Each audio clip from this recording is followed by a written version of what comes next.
Bonjour à tous et bienvenue dans cette nouvelle vidéo. Cette fois-ci on se retrouve pour une pêche de l'encorné du bord. Donc je vais vous parler un petit peu des techniques que j'utilise, des animations, et puis on va essayer de prendre quelques tentacules.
Bonjour.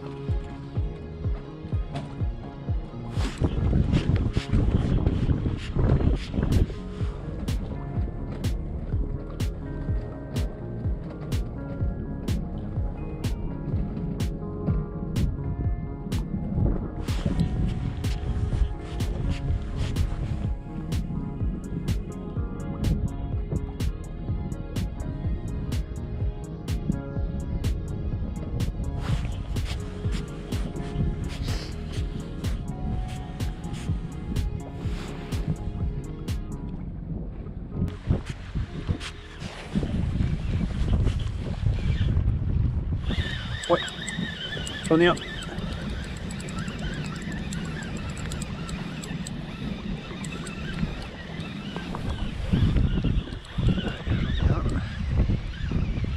Pas l'air vilain. C'est pas énorme, mais c'est pas vilain.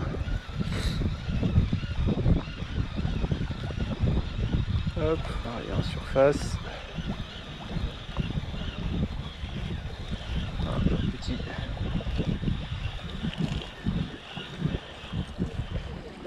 Pas très bien piqué.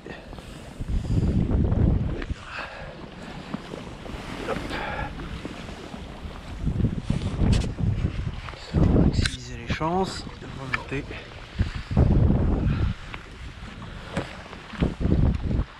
Voilà.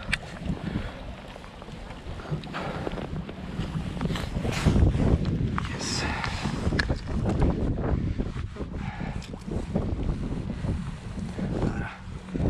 Voilà moi. Hop. Rouler autour du plomb évidemment.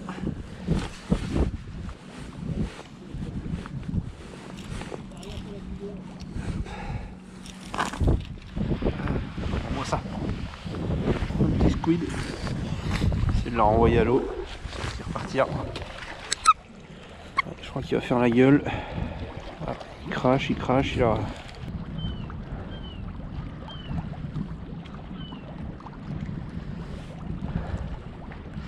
Quand je viens à l'encorné, j'ai deux techniques.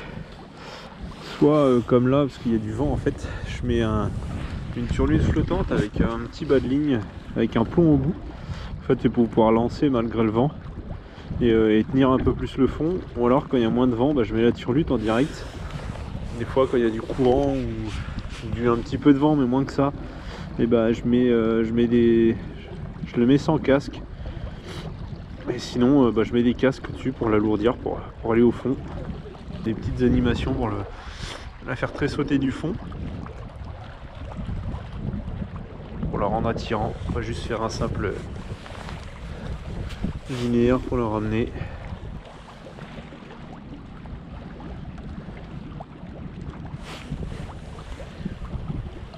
Hop, et puis quand j'arrive au bord, surtout je remonte doucement parce que ça arrive de temps en temps qu'il y en ait qui suivent. Et des fois en voyant la surface arriver, ils attaquent quand même. Donc je remonte pas trop vite en arrivant au bord. Voilà, on regarde avant de sortir la turlute de l'eau.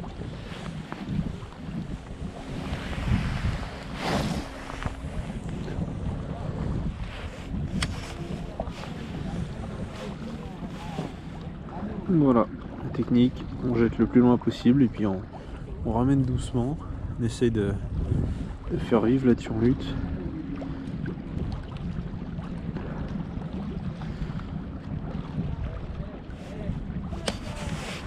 Ah, voilà, on est arrivé au fond, quelques petites animations, on laisse recouler,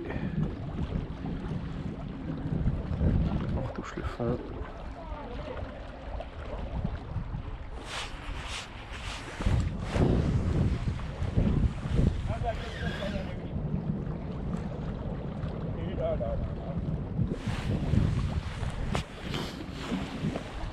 Bonjour. Bon de bordel. Qu'est-ce qui se J'ai passe? perdu une anneau debout. Ah, c'est embêtant ça. En route. Vous l'avez tout de suite. Oh, c'est fragile, l'anneau. Mais bon. Ça marche beaucoup moins bien, quoi. C'est des choses qui arrivent. C'est plein de macros, il n'arrive pas à en faire. Bah il paraît. Bah, il y en a plein, oui. Oh bah moi je suis encore à l'encorné. Mais bon. Mais pas sur ceux qui ne sont pas terribles. Ah ils sont pas gros les encornés hein. D'après, voilà. Bah voilà. C'est plus de saison quand même.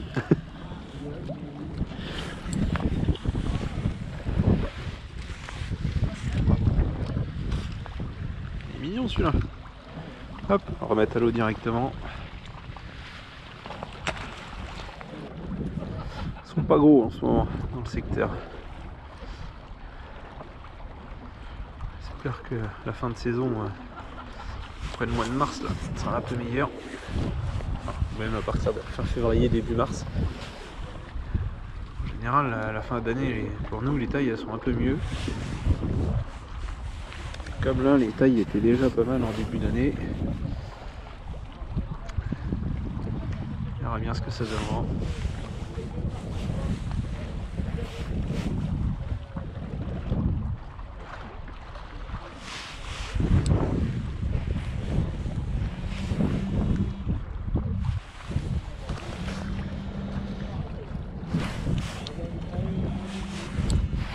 Allez hop, encore un. Troisième. Oh, c'est un petit peu, peut-être un peu plus joli là. C'est pas énorme. Mais il serait peut-être un petit peu plus joli que les autres.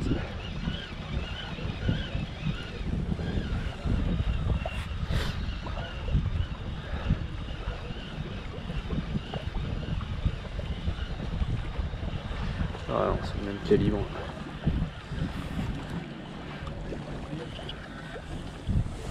Hop. On va repartir à l'eau tout de suite aussi.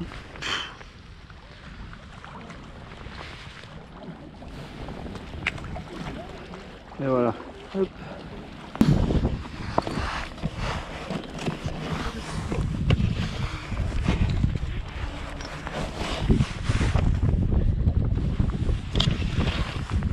Je vais laisser là. On va partir là-dessus. Le coloris a l'air pas mal. Ça c'est Nyawashita Igioka. En fait les Igioka on les reconnaît au plomb percé et au petit aileron sur l'arrière. Voilà.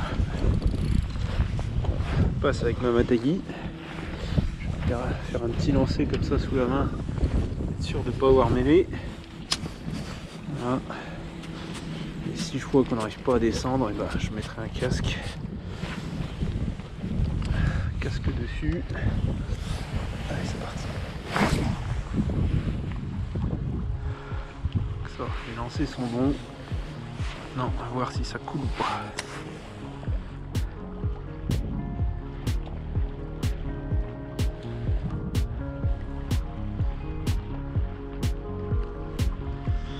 En fait, j'ai peur que, comme il y a du vent de face, la bannière me ramène complètement par ici. avant que les guilles aient eu le temps de couler.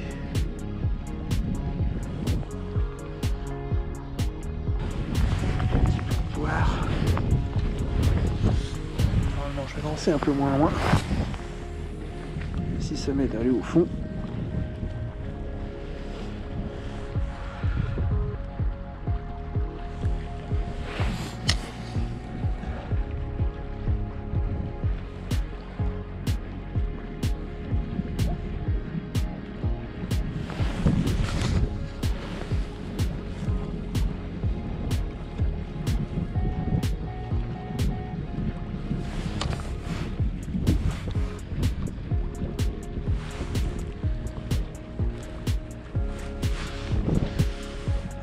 De marcher avec le petit plomb poire.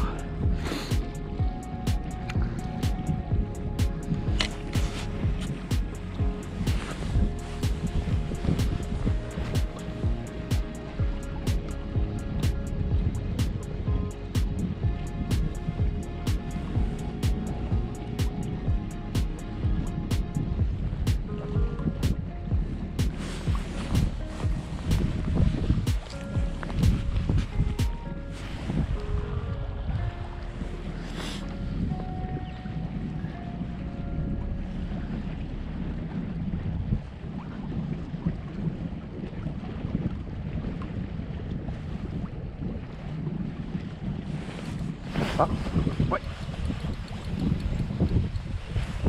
C'est pas très gros.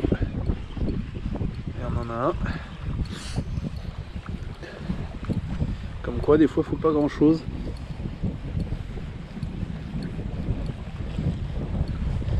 Je serre jamais beaucoup mon frein sur cette canne là.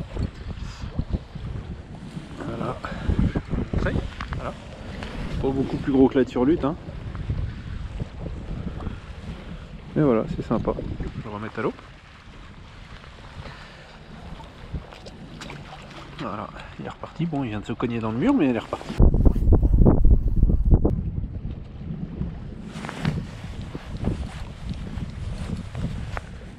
J'aime beaucoup cette pêche hivernale de l'encornet. Ça permet de faire une bonne trêve avec le bar. Ça occupe. Bon, il fait froid, hein, vous devez l'entendre, j'arrête pas de renifler depuis le début. En plus, je suis enrhumé, donc ça aide pas. Il fait froid, faut bien se couvrir, mais j'aime bien. Le chercher, changer de couleur, changer de technique.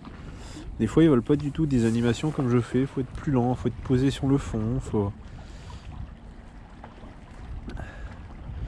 s'adapter. C'est pas, je pense que l'encornet n'est pas si bête que ce qu'on dit.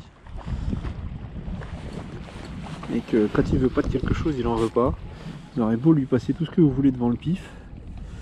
S'il a pas envie, il a pas envie.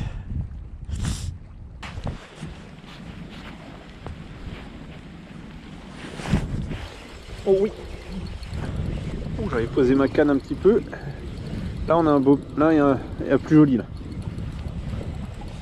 Là c'est un peu plus joli là.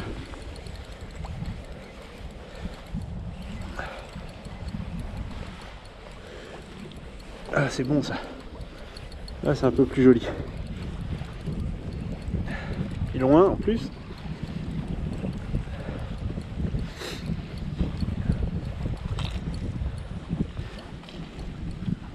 Il est bien piqué.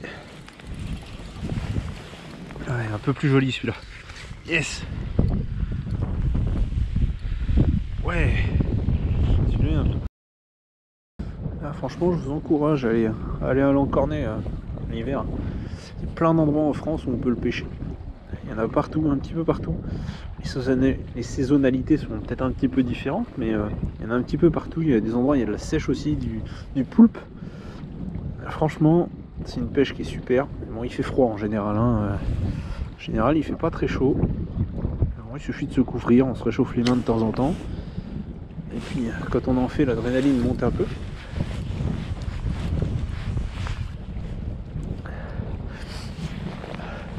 Pour les gens qui savent le cuisiner, c'est franchement délicieux. Moi je suis pas fan, mais j'adore le pêcher et mon père adore ça, donc souvent quand je viens avec lui le pêcher, je lui laisse mes prises. Là je les relâche pour vous les montrer à la caméra.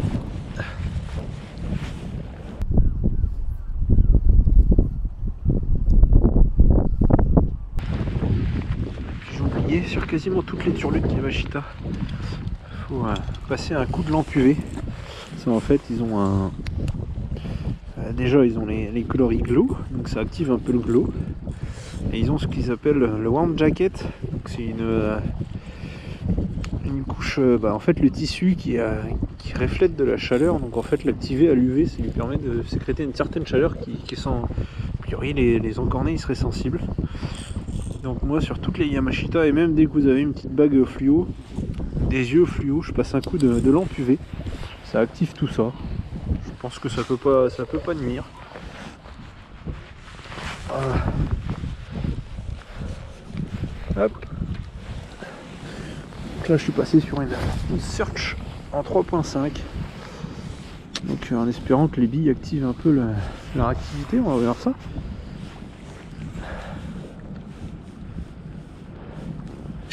Par contre, c'est des turlutes qu'il faut absolument animer parce que forcément elles ont des billes dedans.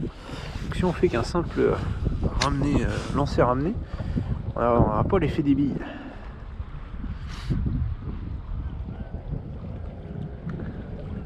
Ce serait dommage de s'en passer.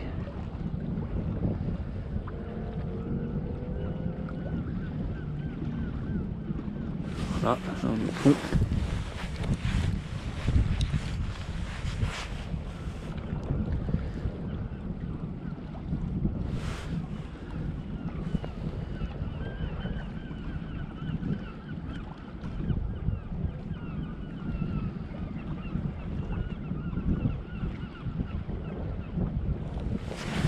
Oh, et puis là c'est un peu... Oh, c'est joli là. Là, on a un plus joli client. Vous voyez, des fois, faut changer. Les billes l'ont peut-être un petit peu énervé, hein, ça peut jouer. Bon, c'est pas énorme non plus. Là. Il m'a fait une belle touche. On va dire qu'il a fait une belle touche. Voilà. Hop, il est bien piqué celui-là, je vais pouvoir le ramener à quai. Voilà, la belle encornée. Allez, on le remet à l'eau. Ah, lâche-le. Et voilà, cette vidéo sur la pêche de l'encorné du bord est terminée. J'espère qu'on va bientôt pouvoir se retrouver au bord de l'eau pour une autre vidéo encornée ou peut-être pour le bar. Moi je pense que ça sera pour l'encorné, je vais essayer de vous en refaire une. Et je vous dis à très vite, à très bientôt. N'hésitez pas à lâcher le petit like et un commentaire si ça vous a intéressé. Et pour ceux qui ne sont pas encore abonnés, n'hésitez pas à le faire. Et activer la petite cloche pour avoir les notifications quand je sors une vidéo. Allez, à bientôt!